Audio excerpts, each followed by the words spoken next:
Beautiful. Thank you so much, Nathan and Chris. Good morning.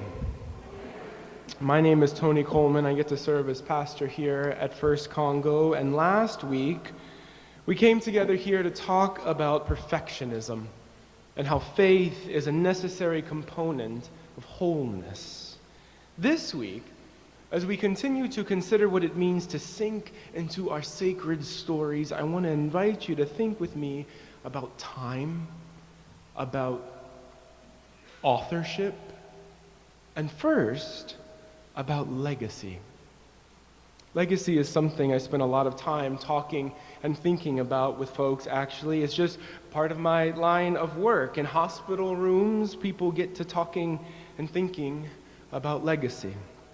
In coffee shops, folks get to talking and thinking about legacy when considering retirement, when planning a memorial service, when considering the afterlife, on the brink of parenthood, after the kids have left the house, once a relationship finally ends. There are all kinds of reasons folks get to talking and thinking about legacy.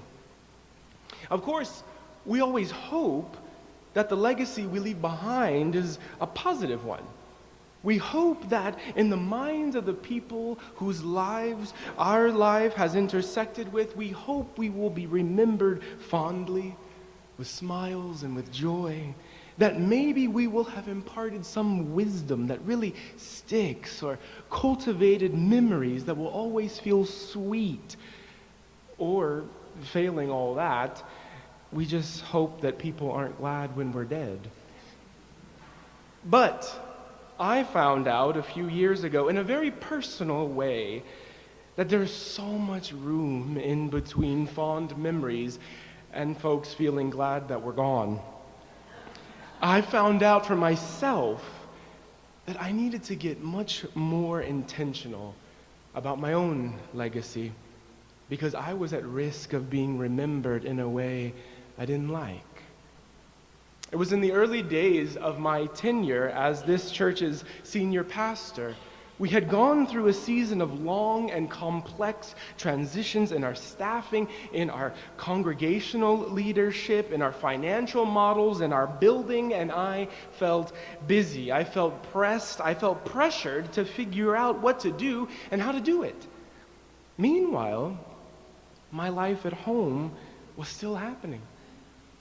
I was and still am a father, a husband, a son, a brother, a friend, a homeowner, a dog owner, and oh yeah, just a person trying to eat, sleep, and laugh every once in a while. One day, someone asked my son to act out what each member of our family does at home. For himself, he ran around and pretended to play with a ball. Check. Seems accurate. For my partner, he started dancing and pretending to do the dishes. He pretended to clean and piddle around an errand. Check. And then when it came time for his impression of me, he sat down on the couch, he laid back, and then he pretended to be typing. I sat there thinking, okay, surely this is one of several scenes he's about to act out, one of several activities he's seen me do, but no, it wasn't. He just sat there, laid back and typing on his invisible laptop. I didn't know what to say, out loud at least, because internally, I was asking myself a flurry of questions. Is this how I will be remembered? If nothing changed, would this be at least part of his memory of me as a father? Am I in danger of forging a legacy as some distracted typist, some workaholic couch potato who's always got one hand on a keyboard?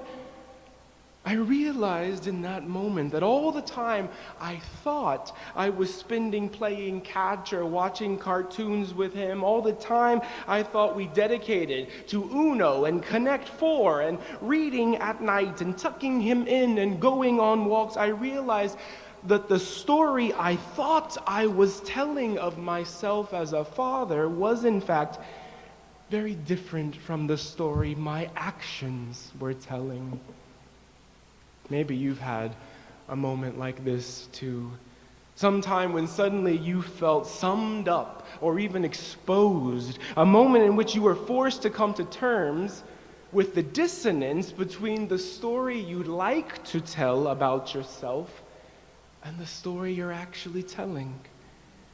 There's the version of ourselves we think we're projecting to the world, and then there's the version of us that actually comes out in what we say, in what we do, and how we spend the bulk of our time.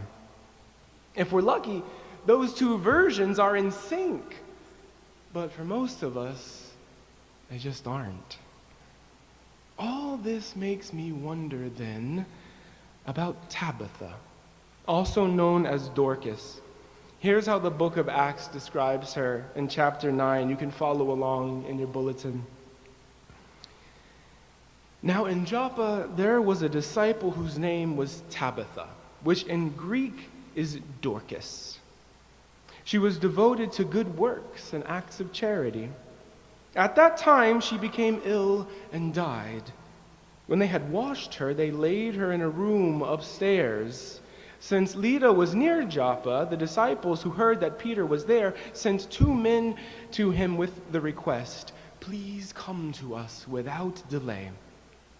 So Peter got up and went with them, and when he arrived, they took him to the room upstairs. All the widows stood beside him, weeping and showing tunics and other clothing that Dorcas had made while she was with them. Peter put all of them outside, and then he knelt down and prayed. He turned to her body and said, "Tabitha, get up." Then she opened her eyes, and seeing Peter, she sat up. He gave her his hand and helped her up.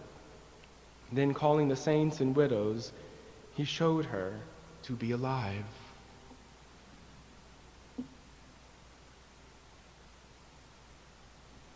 I love this story. Yes, it's one of the few stories about a woman who is explicitly named in the New Testament.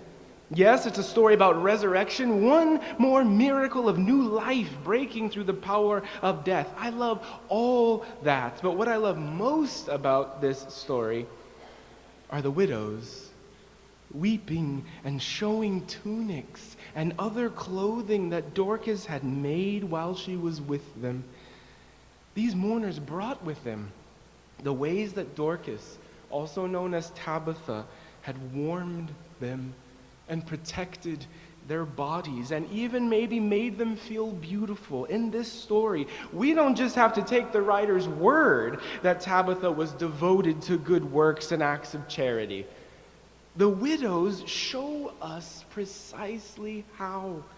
They report in a vivid and tangible way what effect Tabitha's actions had on them. They show exactly how she used her time. They make clear that she didn't just say nice things and share good thoughts. She acted and used her time in ways that manifested love. Tabitha's story asks each of us then, if folks were to tell your story based on what you do and how you use your time, what might that story entail? If someone were to imitate you based on how you most usually appear to them, what might they do? What might they show? Would they smile? Or perhaps would they grimace and start pretending to complain? Would they reach down and play in the pretend dirt? Would they open their arms in anticipation of a hug? Would they sit down on the couch and pretend to fiddle with a remote or a phone or a laptop?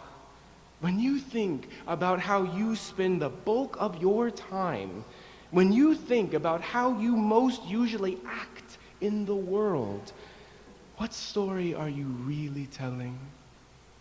In the case of Tabitha, hers was a story of devotion and love told in the language of handmade clothes. Now, to be fair, Tabitha had the means to spend her days sewing and giving away clothes. She was privileged. According to historical evidence, Tabitha was a woman of means, living in a city of merchants, and so she was perhaps descended from a family of well-off merchants, or was one herself. She had time. She had resources. She was privileged. However, she was also a rule breaker. Tabitha spent her time and her resources and her privilege in a way that was, historically speaking, surprising.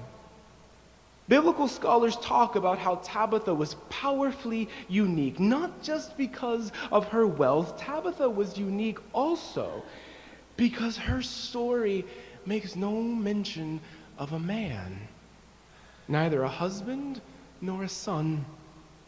What we can infer then is that Tabitha very likely resisted the pressures to live according to the expectations of her time and her culture.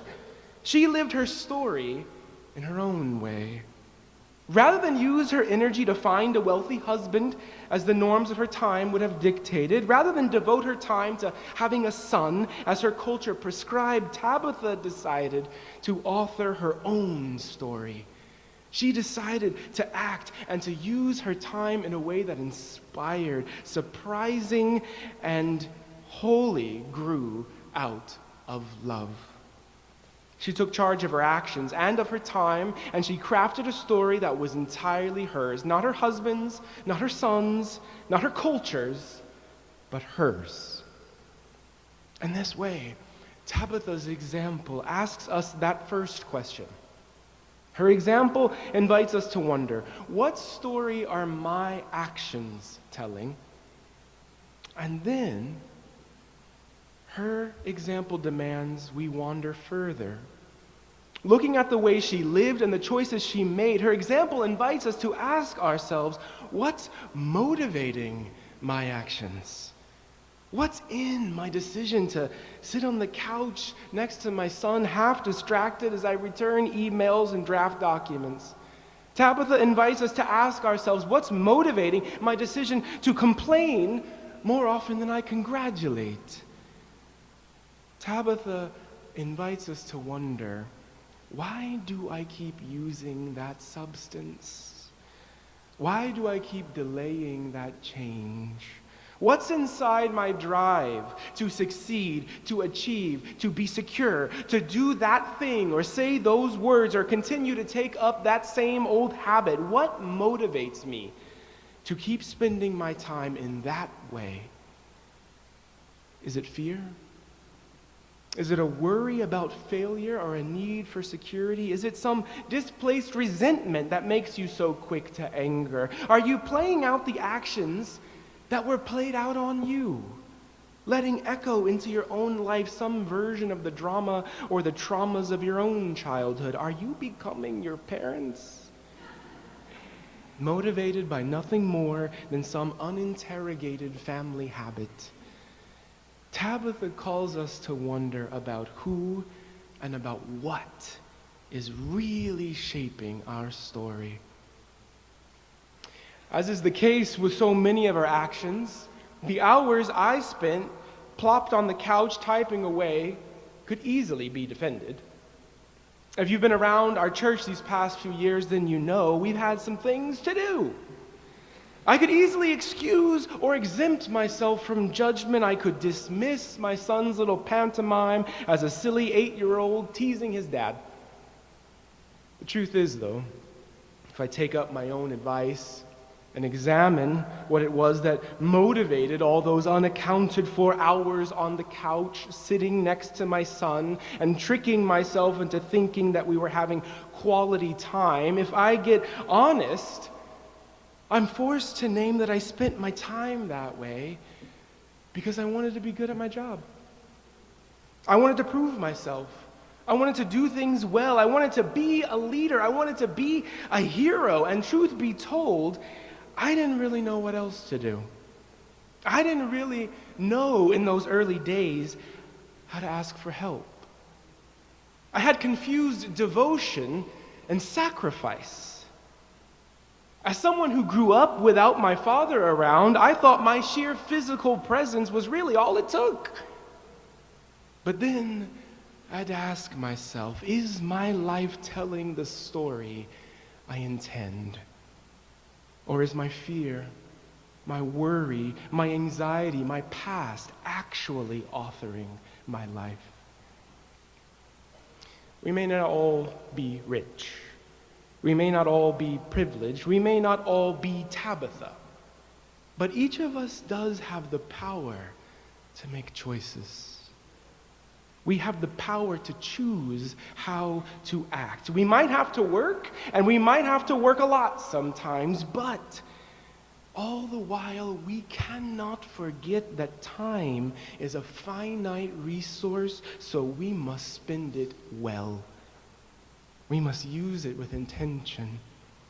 We must tell our own story with purpose, hopefully inspired and guided by the deep, abiding love we call God. May it be so, and amen.